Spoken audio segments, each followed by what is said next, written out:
In this video, I'm going to review an interesting bike collaboration between Kona and our friends at Swift Industries. Find out what I like and dislike about the Swift Rove in this video. Welcome back, Pathless Peddlers, and if you're new to the channel, if you're into things like gravel riding, bike touring, the supple life, you have found your people, hit that subscribe button. And if you enjoy this content, if you've learned stuff from the channel, please consider supporting the channel via Patreon.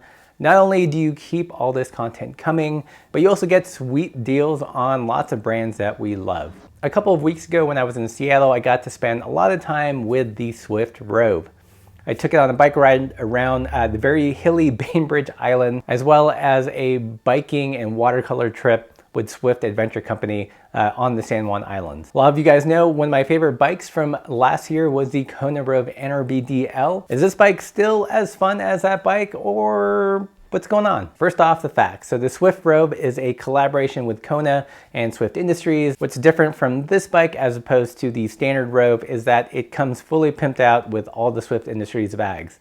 So you get a handlebar bag, comes with tubeless lowrider racks as well as two front panniers. It also comes with a Paradise Bagman and a Swift saddlebag. So right out of the gate, the bike is fully pimped out to go on your first bike adventure. It costs a little bit more than the standard Rove, but once again, you don't have to go and source all these different parts. It's just there and ready to roll. So the frame and fork is chromoly steel. The version I rode was built up with 650B tires. These were the WTB Ventures. It's got disc brakes and through axles, and it's also running the new Shimano GRX. So the front crankset is a 4630 subcompact wide range double, and in the rear it's running an 11 to 34 tooth cassette. It also comes stock with the full metal fenders, so truly a complete package for touring and for bike commuting. So how did the bike ride? I think probably the biggest difference I noticed between this iteration of the Rove and the Kona Rove NRB DL, which I really liked last year, is the weight. I mean, there is just a lot more bike here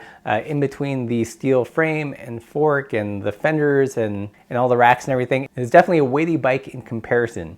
I didn't have a scale, but my guess would be definitely upper 20s, if not in the low 30s. And because of the weight, it did take away from some of the pep that I enjoyed in the NRB DL. So whereas the NRB definitely felt like a little bit more like a zippy gravel bike, let's say, the Swift Rove fully shod definitely felt more like a touring bike. I mean, part of that is, you know, when you just put stuff on the bike, it's gonna slow things down just a bit. I think the WTB Ventures felt like a fairly beefy tire. So again, adding to that sense of gravity around the whole bike. But that's not to say it wasn't fun. I took it on my day ride to Bainbridge and during the Swift Adventure Co trip, and carried everything I need with class and aplomb. If you've ridden in that area, you know that things are super steep.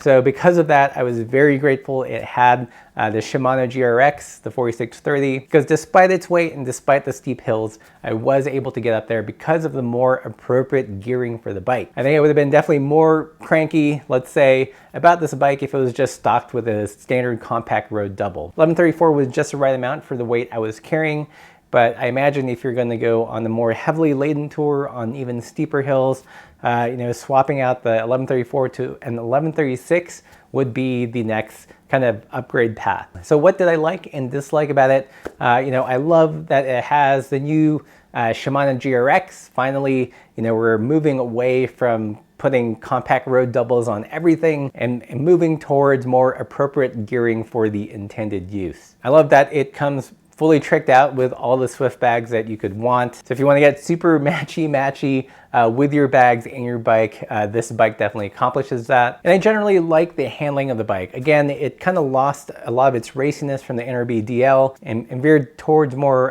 touring bikeness.